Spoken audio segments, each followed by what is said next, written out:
Welcome to USA Global TV and Radio, where our mission is to provide education, entertainment, hope, and inspiration.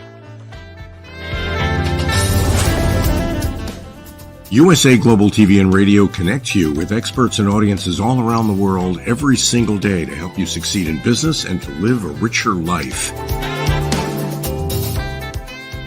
Visit us at usaglobaltv.com to learn about career and life-changing training and mentoring programs like the Listening Mentor. Subscribe to our newsletter to stay informed about our special programs and offers. Discover how you can become a guest on one of our shows or a host or producer of a USA Global TV and Radio show of your very own. That's USA Global TV and Radio, where the doctor is always in.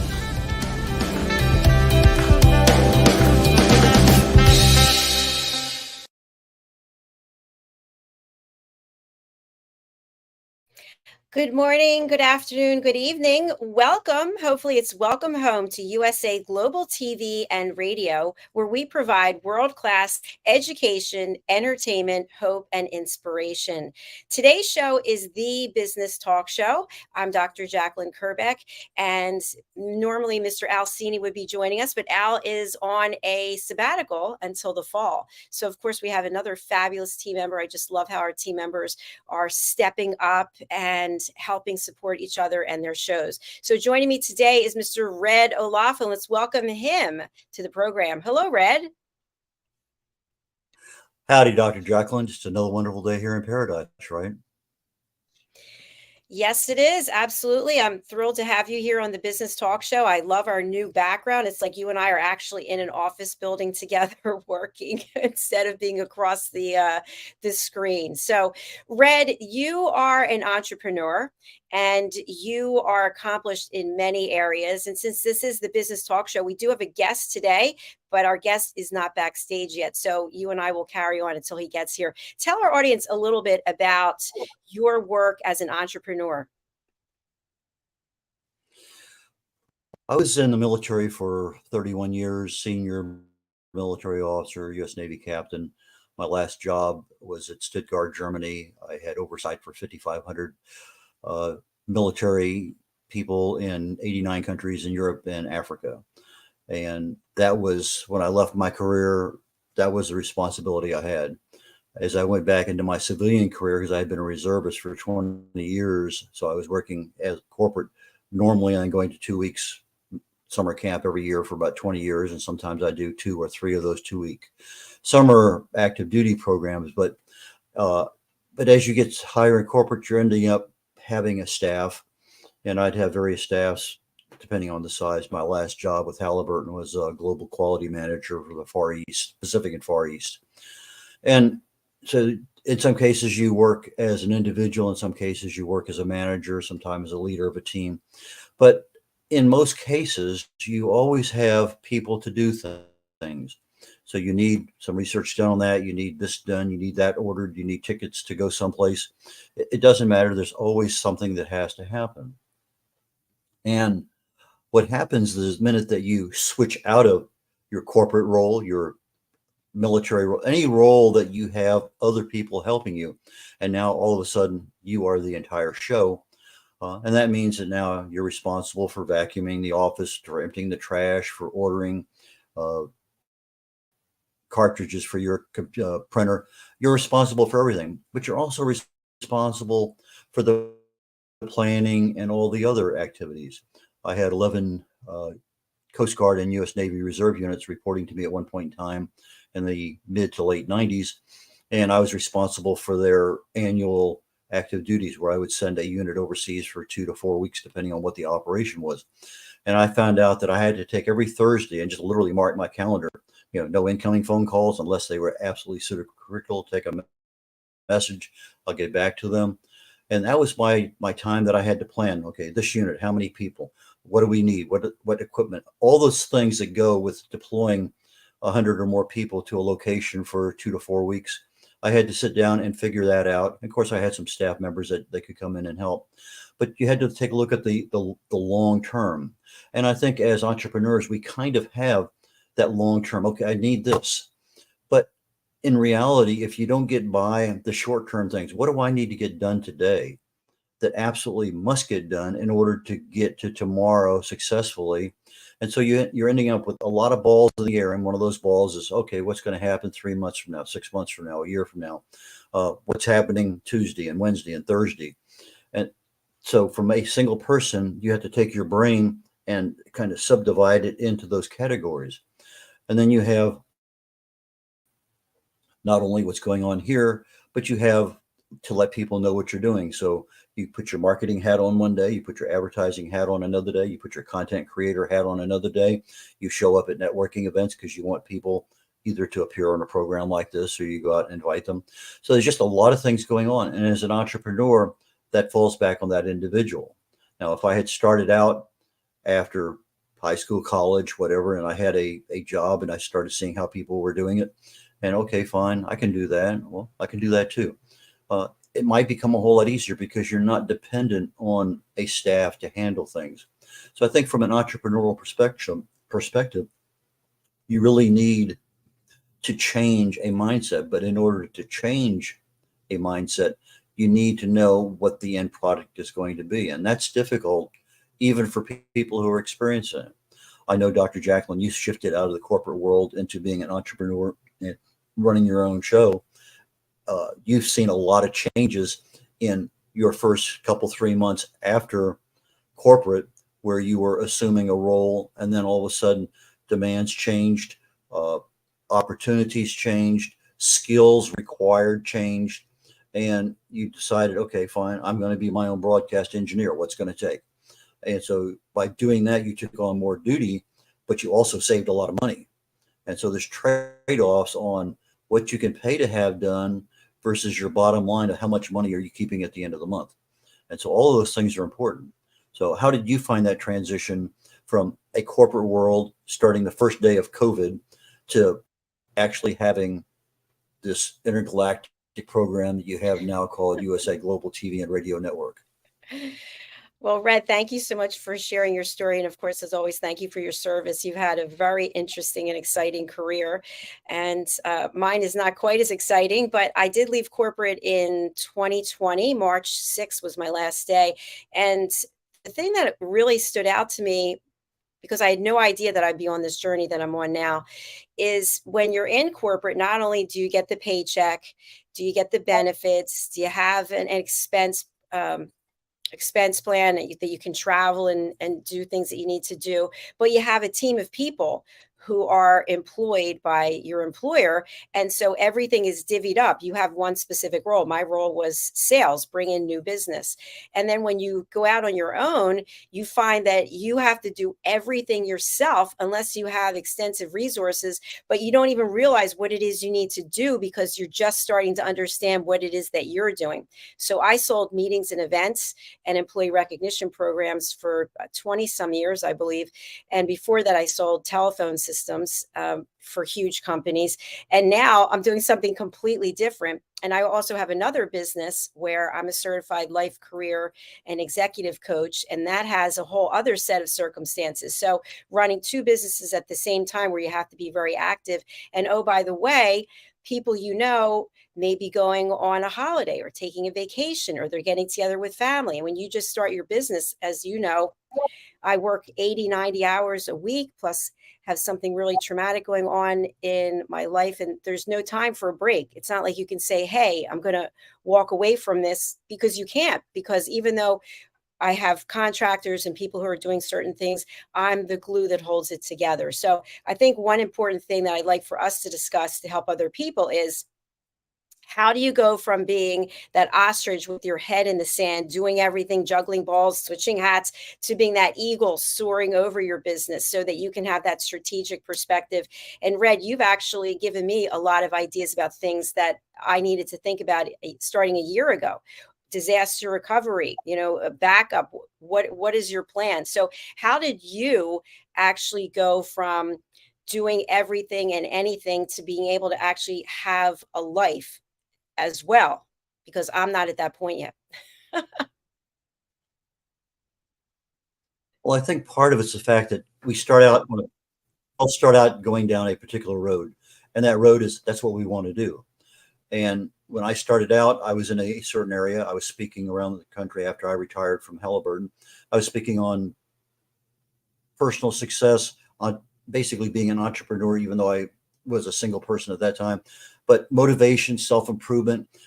I had, toward the end of my Halliburton career, my wife and I were in a multi-level marketing business, and I was invited to a weekend training opportunity, 16 hours on a Saturday and Sunday.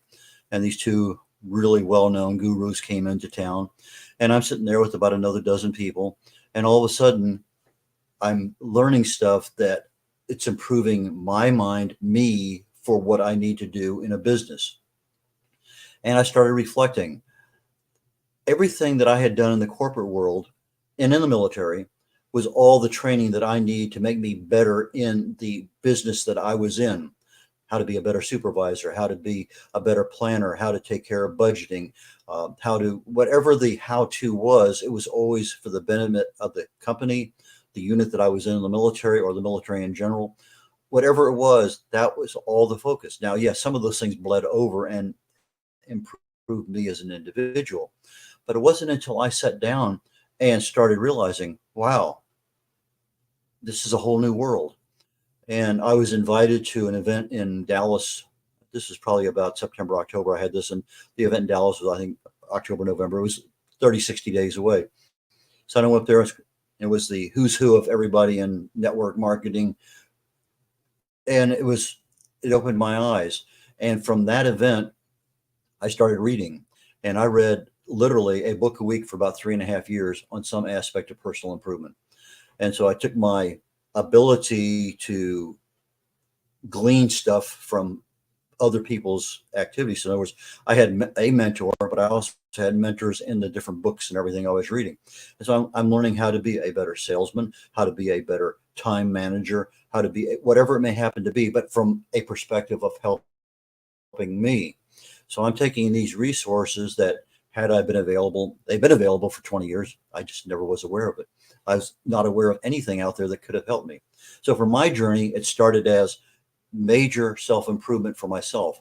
And when I got to that point where, hey, pretty much understand that, I wrote a book, and I used that as my entry into writing the shirt tales of my mentor around the country. So he would be speaking. I would come up and speak at some point in time during the event, and I would sell my books and my CDs and whatever else I had at that time in the back of the room. But every single person that got on stage had some aspect of being a better whatever that person was. If it happened to be social media marketing, well, that's interesting. I never thought about that. Yeah, I can do that. And so you start getting involved. Now you start meeting more people, and you start having these conversations. You call somebody on the phone, okay, and they give you ideas, just like we have kibitz back and forth about, what about this? What do you think about this, Dr. JACALYN? And so, some of those things that I gleaned from the business experience I've had in the past, through the stuff that I've learned, and through some of the stuff I've learned that I haven't implemented that I want to, there are things out there, and it's a matter of what's going to get you down that path. Well, I can see the 3 feet in front of me right now, but I don't necessarily always see what's 50 yards or quarter mile down the road. Now, in my particular case, when I was speaking about self-improvement and those kinds of things, as a speaker, one of the things is credibility.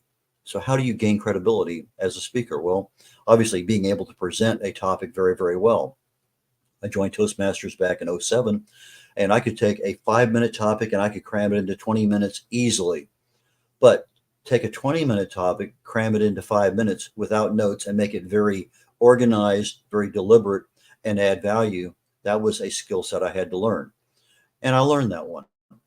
I'm at a Toastmaster meeting one day, and I'm talking about credibility. And I'm saying, as you introduce your next speaker, and let's say I say, and here's Dr. JACALYN KERBECK, and she is a best-selling author. She has several best-selling books, new releases, and she has a brand that everybody here wants to know about, so when you're introducing a person and they're a published author and they have that brand image, now their credibility rises even before they walk on stage, because you know they have accomplished a lot of things. So I gave that speech, and I didn't think much of it. About a year later, I get a call from a guy, and he had been in the audience, and he says, "I wrote a book, I can't get it published." And at that point in time, I had shifted my experience into publishing my own books. I published one, but I used a company to do it. The second one I did myself, and I had mentioned at the Toastmaster meeting that, you know, I had just published my own book. I said, it's a little bit of a learning curve, but not difficult. So he called me and says, "Hey, will you publish my book?" And I said, "Yeah, I don't have a problem with that." I took a look at it, something easy to do. So I did. And before I knew it, he gave me a reference. That person gave me a reference. I ended up with 5 people that had been referenced by people that says, "Hey, can you do my book?" And that kind of opened an ancillary path. I was speaking and writing. I was authoring my own books, but I wasn't publishing anything other than my own. And so I started my publishing business basically as an offshoot of speaking at a Toastmaster meeting, and demand was found. And so now you look at, well, publishing is it can be complicated. In reality, the writing is not difficult. There's a lot of easy ways to write a book. But when you get it to the formatting stage, unless you're a semi-expert with Microsoft Word, it becomes a little tedious. Not difficult, but tedious. But you can go to YouTube or Google and find the answers. And then when you get to the publishing end, the publishing really and truly is not a difficult process, but it is involved. And then the real true process is that once the book is published, it's marketing it to the world. So just because you wrote the book and it ends up in Amazon, there's no guarantee that you're going to sell anybody anything. In fact, very few authors, and I'm talking single digit, sell more than 1,000 books, period, in their entire life. So if you're a brand new author, you say, "Hey, I got this book, I'm going to add value to the world." If you don't have a way of getting that value to the end user, then there's a problem, because you're not going to be selling those books. So now you're an author, you wrote, you may have conquered the publishing end of things, but now you have this massive marketing problem that the world has to know you have value, and how do you get it to them? And so each one of these roads, I'm going down this road as a speaker, as an author, as a writer, and then all of a sudden I have this other road over here that has a much greater ROI, a lot less intensity in what I'm doing, a little bit less active work in what I'm doing. And I'm thinking to myself, maybe I don't need to be using this as my primary road. Let me switch over to this road and concentrate on bringing in new clients. And incidentally, I'm also doing this and this and this, which lead to credibility in the publishing end of things. And I think you've seen the same thing, Dr. JACALYN, and some of the shifts that you've made, from Rapping with Dr. Jack to the USA Global TV and Radio Network, from having a dozen shows on a week to having what now, 450 a week or something. Is that? I'm not sure, but I know it's a lot. It's a lot of shows. Yeah, I really enjoyed what you shared there, Red. I just want to say hello to a couple people who are watching. Gaffa's joining us. Hello, nice to have you with us, one of our top fans. And also we have, I believe, a new fan, Lawrence. I'm Dr. Lawrence Success, watching live from Ghana. It's lovely to have you here. Thank you. Red, one of the things that I took away from what you just shared was the networking aspect is so important, because sometimes, I know back when I was in corporate, somebody would ghost you. You're calling on a client and they're really interested in the deal. And then all of a sudden they just go dark. They don't answer the phone. They don't answer the emails, et cetera, et cetera. And so you have a choice. You can burn that bridge, or you can continue to look for ways to bring value. And then at some point in the future, you come back together and put something together. So what I found is that networking piece, getting yourself out there and bringing value. How can you bring value to someone else, as opposed to, oh, what can you do for me? What can you do for me? It's what can I do for you? And then helping someone in some way. So your share there about how something came back to really be fruitful for you and other people based on that encounter that you had, that opportunity to present. I think that says a lot. So what I'd like our audience to really take away from this part of the show is that you never know where one connection is going to lead. And I just have a quick quick story. This just happened yesterday.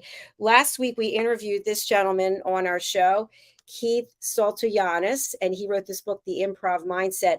I purchased the book. It's here. He's written a foreword for my new book, and we're going to be doing something together on this platform. And that all happened within 2 weeks. And I also purchased this book, The Vintage Contessa and Princessa. And this was one of our guests also, the Vintage Contessa. That's her moniker that she goes by.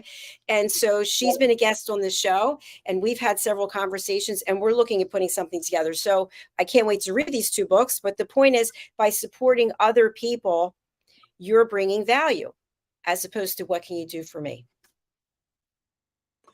Well, I think a lot of people think networking is what can you do for me? However, when you show up with a bunch of people, the people that are there are not the people you're selling. They're not the people that are going to be buying your product. However, each of them have a network, and you need to communicate quickly and easily that you have some value to share. It may not be with them. It's probably not with them, but they know people who have problems that keep them awake at night, and they need that answer. They need your help. And so you're there to solve problems. But the problem solving isn't necessarily for everybody in that room. There may be 20 or 200 people in that room. You're not going to get to all 200, but you'll get to 4 or 5 of them and have a little bit of time to say who you are. So you have to have that elevator pitch, that 30-second pitch. You say, well, this is who I am. And somebody says, well, tell me more. Now you have the ability to go into a 1 minute, 2 minute, 3 minute, 4 minute explanation of what you offer. But again, don't sell them directly. You're asking them, do you know anybody who might be able or might be interested or could use this thing? Because that's really, you're taking the burden off of them saying, no, I'm not interested.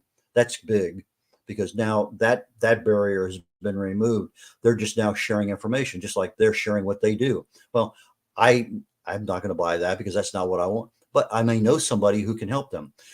So you end up sharing information, contact, however that's done. And I'll talk about that in a minute, because there's some new ways of doing that. But as I'm looking at things, I offer people the opportunity to talk about writing and publishing a book. And one of the first questions that I ask is, who's your audience? And then how are you going to get to them? Who are your competitors? What are they offering? What are you offering that they don't? And I'll lead them through a little on Zoom, how they get the answers to those things. But if you don't have access to your audience, how are you going to get it? And there are ways to do that. But I have this book, I have this great idea, I'm going to make money. But if you can't get that to the people who need it, that's the problem. So your customer really is somebody who has difficulty sleeping at night because that problem is bothering them, whatever that problem is. And sometimes that problem is relational and you need a relational expert. Sometimes it's finance and you need a financial expert. Sometimes it's something else dealing with whatever, it doesn't matter. But those are the problems you're trying to solve for somebody. So if you can adjust your sales pitch to solving a problem that is keeping a person awake at night who needs the answer and is willing right now. They're paying for what you know to help them, not for just whatever it may happen to be out there. So that is super critical, is to get that message across. And if you don't know how to do that, that's a major place to help. Now, when I'm talking to people, I found out, okay, this person wants to write a book. Great. That I can help them. And then I find out that, as you say, the bridge goes dark. You don't want to burn it to see where it's still at, but things happen for a reason. People get sick, relationships crumble, COVID happens. And I found that over time, I'll talk to 10 people, 9 of them I never hear again, ever. And I'm not going to go knock on their door and say, hey, we talked 3 months ago. At some point in time, they know who I am. They know what I offer. And, so be it. You have to be willing to accept there's going to be some level of help you give out, because that's part of you. That's part of the credibility that you offer, that I can help. And this is what it is. And I've had some people that said, you can do this yourself. Just go do it. And I get a call on the phone. I'm in Amazon. I can't make this happen. And I've spent an hour with a guy, literally an hour on the phone. Okay, this is what you do. And he got his book published. And, I got, thanks, I really appreciate it. I don't know if he told anybody that I helped him or not. It doesn't matter. I had the satisfaction of knowing that I helped that person and that book was published. I saw him about 6 months, a year later, and he came up and said, "Hey, I really appreciate it." That was worth that year later, 6 months later, appreciation comment back to me than everything else. But you have to realize that there are people out there, they're not going to respond. There are people out there who are not interested. There are people out there who know people who are going to be interested, and you have to be able to complete that link between the two so that they will tell that other person. And that's where you need to hone your skills. That is the area that I think an entrepreneur shines, because they have a solution to a problem. But if that problem is not known where it's at, then we just have a solution with nowhere to go. Wow, that's a lot of great points that you made there, Red. So I hope our audience was taking notes, or they can go watch this later and really get some good information. I think something else that's also important is, as an entrepreneur, is flexibility and also boundaries.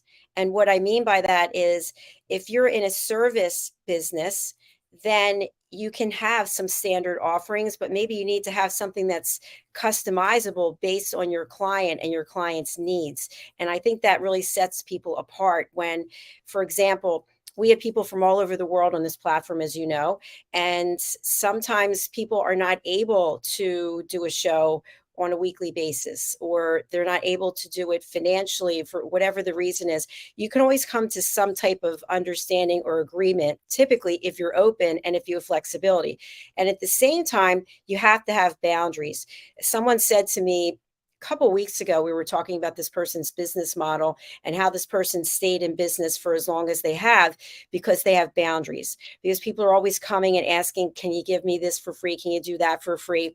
And we all give things away for free, as you know. But at some point, there has to be some kind of trade, some kind of bartering that both people feel complete. And what I found here, it's interesting, especially on LinkedIn, how many people are business people, and they send you that they reach out, a blind cold call, so to speak, but through LinkedIn, and they send this, it's so long, all the information. I do this, and I always want to write back and just say, I'm just letting you know from my heart, this approach doesn't work. But yet there's so many people pushing what they do.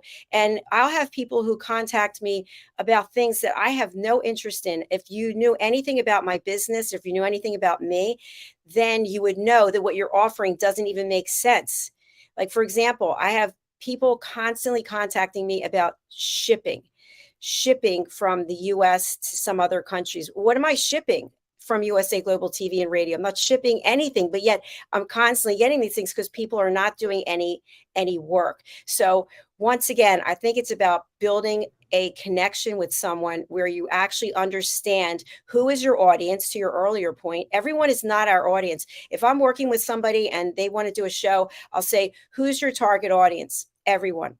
No, everyone's not your target audience. You haven't done your market research to figure out what is your niche. We'd love to say that everybody is a potential client, but everyone is not a potential client. What are your thoughts about that, Red?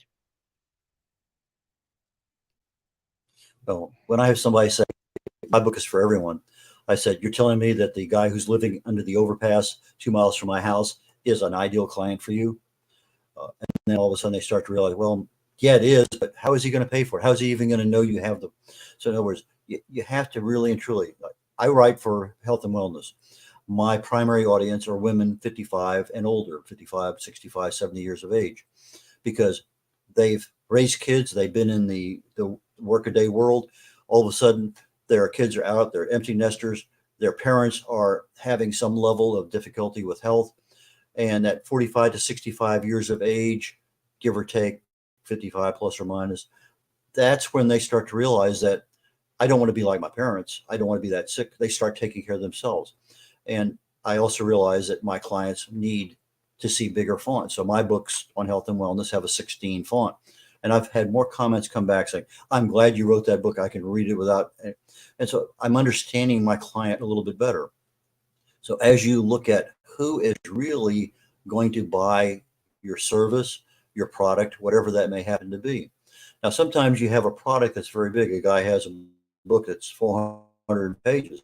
Well, I ask him, are you answering all the questions for that person? Does everything in this book really need to go to that particular person? Or is this 3 or 4 smaller books? Or maybe you want to bring this thing into 6 ebooks where now you can send it to that specific audience and it answers all their questions. And I had this just very, very recently. A guy sent me a book. I looked at it and he was answering the questions of everything in the world.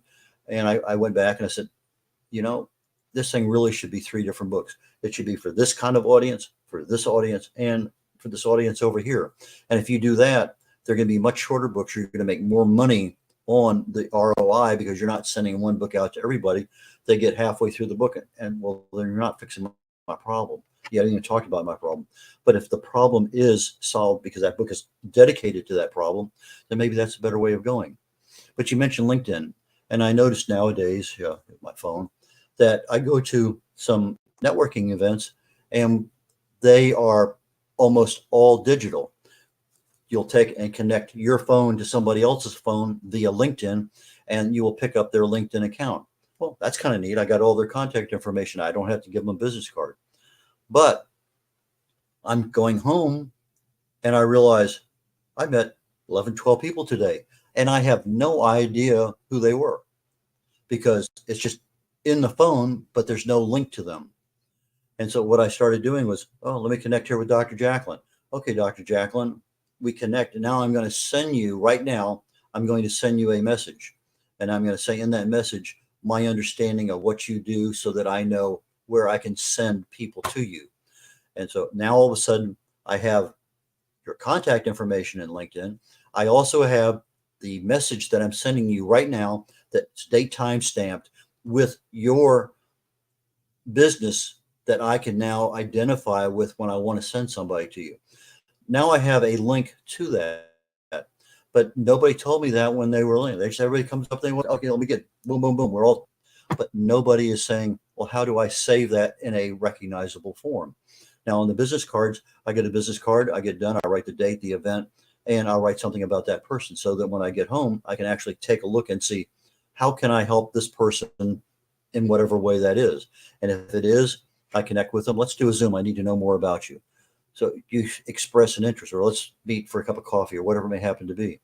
But that networking event is that 2 or 3 or 5 minutes exchange where, okay, I know who you are. I know how to get in touch with you. I kind of know what you do, but do I really want to recommend you because I don't know you?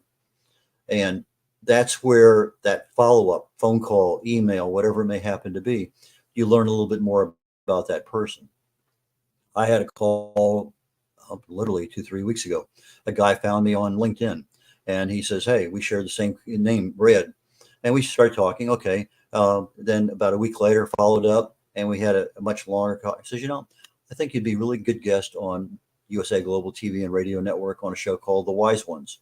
And lo and behold, we had him on the show.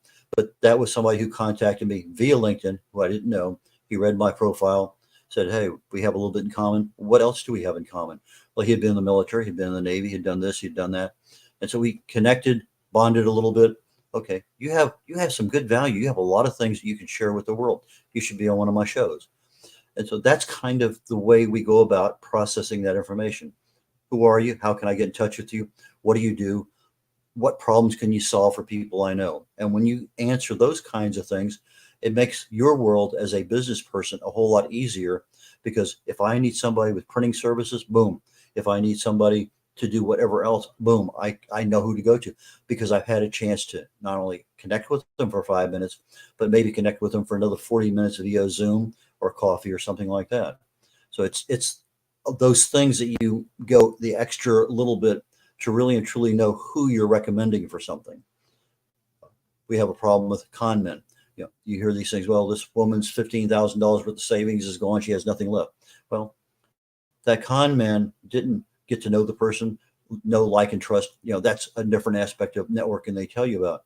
But real networkers solve a problem, whether you're a con man or not. Whatever problem that woman had that she gave up $15,000 to instantly, that solved the problem for her. She didn't realize it was the wrong problem because that person never showed up again, took her money and left. But if you view your business as I have solutions to problems, I think you're going to be much more successful than I'm just offering this service. What do you think, Dr. JACALYN? Yes, I definitely agree with you. Again, more great points. And I think giving value, you're able to ask for a referral and you're able to even survey your clients. We survey everyone who comes and is a guest on this platform.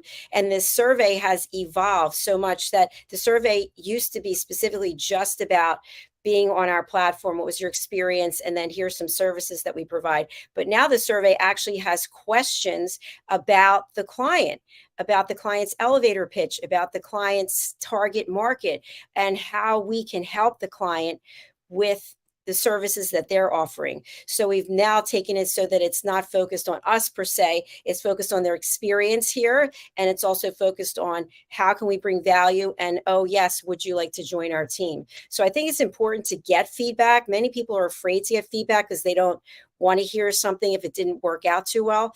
And you're missing the boat there because people want to share their opinions. Surveys, to get a big return on surveys is typically pretty low. I don't know what the percentage of how many surveys are typically answered, but we get a lot of people who fill out the survey and give good information. So I'm really grateful. My nephew told me about that about a year ago. I never even thought about it.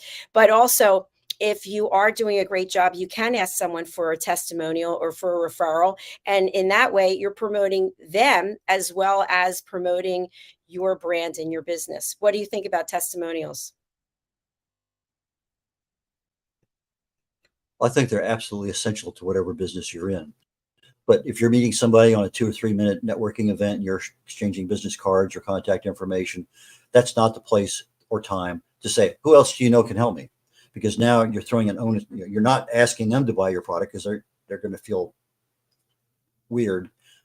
That's not something I want. I just want to know who you are and what you do. And then you move on to the next person. That person may be selling something that I have no interest in whatsoever, will never have interest in. And I probably don't even know people who will help them. But if you put them on the spot, now you're making them feel worse. But let's say that there is somebody there that has a legitimate, I'd like to learn more about that. I'd like to know what that person does. And that's when you connect with a longer, tell me about what you do. How did you get in that business? Who's an ideal client for you? Or all the questions that you need to know to say, okay, I know some people that could probably help you. Or I have some information. I'm just going to send you this PowerPoint slide I did 3 weeks ago, whatever it may happen to be. Now you have the ability to say, do you know somebody that has a problem like that you wouldn't mind sharing my contact information with? And again, there are many bridges out there and you get that information, but you never hear anything back from them. Or if you do, they send you somebody, that person contacts you. And again, you give them a little blurb, you don't overwhelm them, and then boom, you never hear from them again. But I know exactly what you're talking about on LinkedIn. You haven't even started dating yet, and they want to go, they are giving you more information than you would ever want to know. And I know I have it all the time, and it's just boom, there's a pile of information. And some of them are very dedicated to, I want to sell you this thing on cryptocurrency or whatever it was. It's almost like a religion. I'm not interested. Well, do you know this? I'm not interested. But you can I'm not interested. They just don't let go. That is not the way to be selling your service. So the thing is, you want to generate interest. I do this and this. If you want to know more, let's talk. That's probably the better way of doing it. If I want to know, this designer does this and this and this. Okay, fine. I'm not interested in that. But if they do this and this, maybe I might want to know a little bit more about it. So as you're marketing yourself, don't vomit all over the social media that you're using to market yourself, because that's not what people want to see. You just don't go headlong into a relationship with everything. You kind of let things drip out there little by little so that you can start developing a relationship and knowing someone. I totally agree with what you just shared there. And something to add on to that is I've noticed lately there's a surge in cold call emails that I've been getting. And what people will do is they send the first email, and it doesn't appear to be from a list. They send the first email and then I don't answer. Then they forward the email and write, I just want to make sure this gets to the top of your inbox. I'm sure you're interested in XYZ. And they might do that 3 or 4 times. And I think to myself, who taught you that this is a good way to do business? Because all you're doing is annoying me. I don't know if you have anything that I'm interested in, because again, you didn't take the time to get to know me and you're just pushing yourself. And the fact that I haven't responded, now you're escalating it and sending the same exact thing to me 2, 3, 4 times. It doesn't work. So for any of you out there, if you are using this approach, all you're doing is annoying people instead of bringing value. And Red has shared a lot of great ways to bring value. And I hope that people out there are taking note, because we want to live in a world that is kind and considerate and filled with respect. And some of these sales tactics are very disrespectful. One thing that I've learned from being in corporate, and also my first job, was selling the Sunday edition of the newspaper, and I had the rotary phone, and I'd have lists, and I just go through. It's a numbers game, right? You're going to bring value, but it's a numbers game. So get to the no sooner so you can find the yes. So for all those people pushing their stuff on LinkedIn, I am a no, because that is not the way I want to be approached. It sounds like, Red, you might be as well. So we've shared a lot of great content today, Red. What final messages do you want to leave with our audience? Well, only one, and that's one of these other things you're talking about with the emails. I get these phone calls, and I know it's a computer dialing in, and it takes a minute or it takes a few seconds for that computer to notify the person at the desk that, hey, somebody actually answered the phone. And so I get, hello, hello, click. If I have a human and I say hello, I can usually hear something in the background. I know someone's there. And then all of a sudden I get to the person. I do not like talking to computers. I'm not sure. I know too many people who do love talking to computers. But one of the first questions, if it sounds like a computer, it says, am I talking to a human? And that if that stops and everything kind of goes weird, then I'm talking to a computer. Click. I don't need to talk to a computer. And so those are things that I do. I'll give you a couple hellos. If somebody's there, it's a person, a human, I'll listen to you for a few seconds. If it's something I'm interested in, great. If not, nope. I'll give you that no right away and move on. But if not, click, click, click. I don't have time for it. And if they're really bothersome, you can ban them in whatever way that spam on the email part of it, or block the phone call, or whatever it may happen to be. But there's so many of them use a bank of phone numbers. And if you say, I leave a text, sorry, I can't talk right now, I come back and I find out that text goes to a phone number that doesn't exist. So again, delete. But there's just a lot of annoying things out there. But find out what works. There's so many different ways to find out what is working, and that's a clue. If it works, it works. If it doesn't work, don't do it. So that's probably my final advice: is do what successful people do, and you'll probably be successful if you can do it good enough. But if you're doing what unsuccessful people doing, guarantee you will be unsuccessful. And that can definitely hurt your brands and become a problem. So I just want to close out with my final comment, which is that I think it was in 2019, I was doing a television show from an in-person studio with Mr. Alcini. It was called Morning Coffee.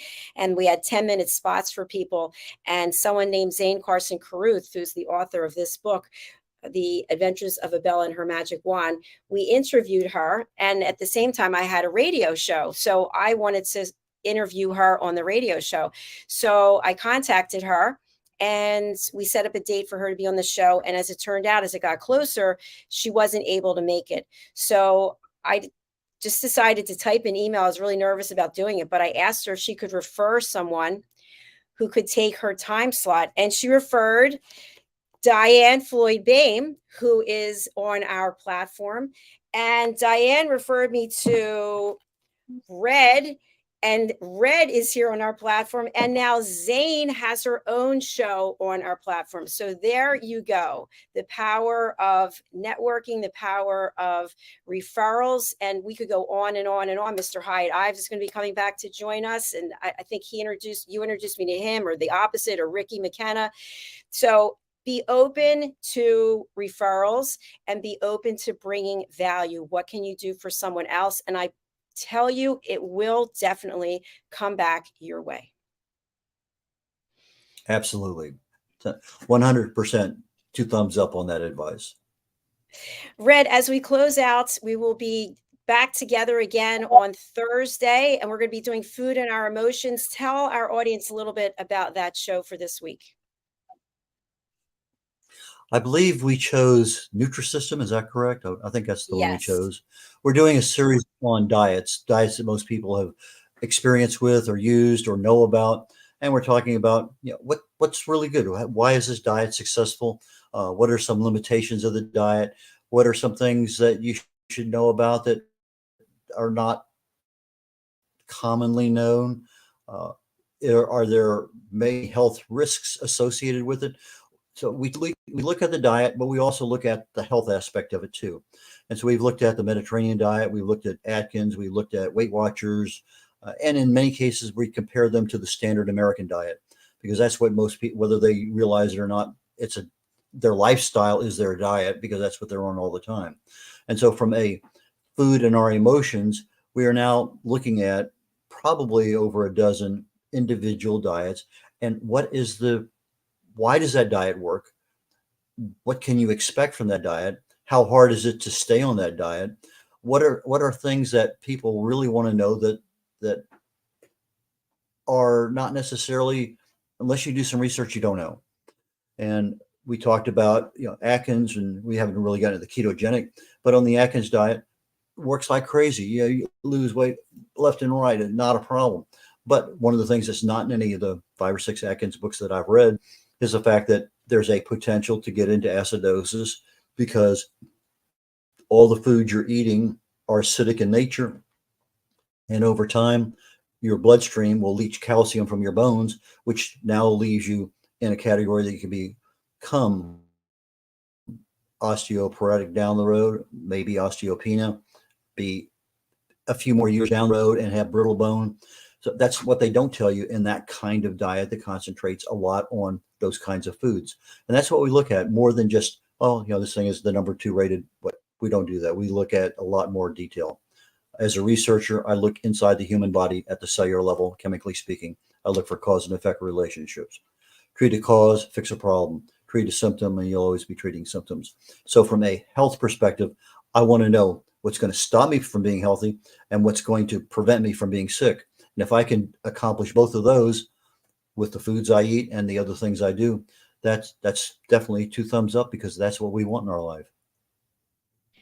Thank you, Red. How can people reach out to you, and who would you like to contact you? My primary contact is my phone, 281-687-1188. Just call me on the phone, 281-687-1188. Or my website's red.olaughlin.com. That's RED, like the color, O'Laughlin, spelled OLAUGHLIN.com. And I can be reached at red.olaughlin@gmail.com or red@red.olaughlin.com. But red.olaughlin, OLAUGHLIN@gmail.com is my primary email. Thank you so much, Red. I really enjoyed sharing the space with you today. And of course, our guest, Dr. Waheed Musaf, is not here. So I'm sure it was a time change difference. For anybody out there who is looking to book on our show, when you go over to usaglobaltv.com, all of the show times are in Eastern Daylight Time. So that means if you're in the UK, you have to add 5 hours. If you're on the West Coast of the United States, you have to subtract 3 hours. If you're in Central Time, you subtract 1 hour. If you're in Africa, there's various different, I don't know all of them, but Central European Time, you add 6 hours. So just be mindful of that. We love to have our guests, and we love to have our guests on the show when they're booked in. So we will look forward to being back with you soon. Just a couple of quick announcements before we close out. I just wanted to share that our new book, when I say our, Red and I are on this project together. I've been working with Red. How long has it been, Red? Since 2021 for the books?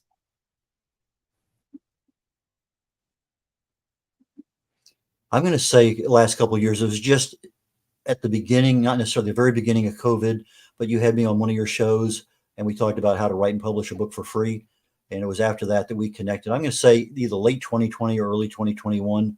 And then we've kind of had a very collegial relationship where I've gotten involved with some of your USA Global TV and radio network shows, either as a guest or as a host. And then we got together as an author publisher relationship, and beyond that, just being exceptionally good friends for each other.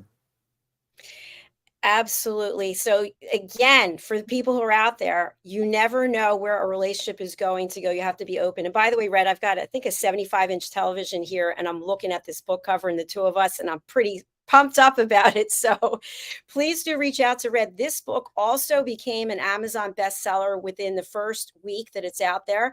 And I remember I have a piece of paper over there. The first bestseller was Behind the Green Screen. That was the first book we worked on, and that was June 4th, 2021. Since then, we have 5 children's books, 6 books, I don't know. And then there's how many more coming this year? I know you must be up at night, not able to sleep about it.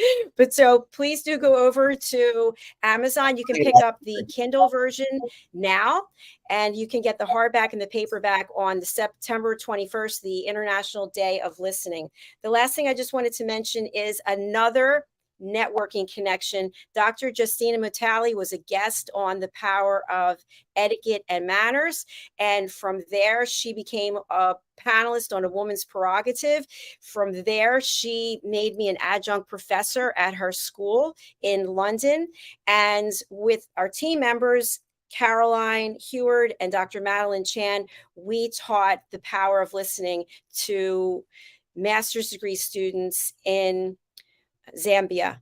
And now she's asked me to present at this summit, the World Summit on Women and Girls, which is October 20th through the 22nd in Philadelphia in PA in the United States of America. So the power of connection, the power of networking. Thank you to everyone. All right, we're going to sign off now with a sponsorship from Zane Carson Carruth. We've been talking a lot about her today. Let's hear what she has to say. Red and I will be back on Thursday for more shows. And of course, I'll be back later today. Bye for now, everyone. Hi, my name is Zane Carson Carruth, and I'm the author of this book, The World's First Tooth Fairy Ever.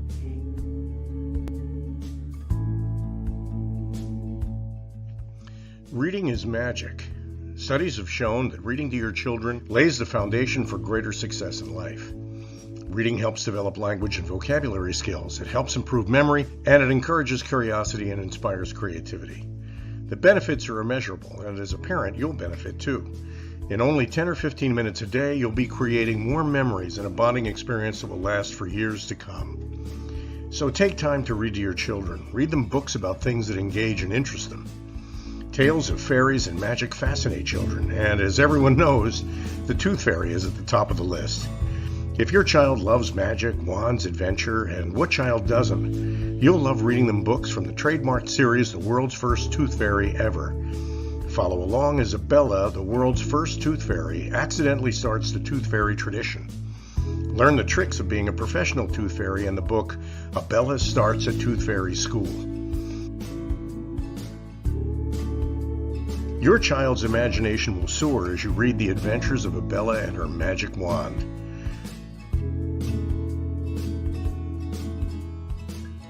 These wonderful books are available at worldsfirsttoothfairy.com and at Amazon, Barnes & Noble, and Walmart.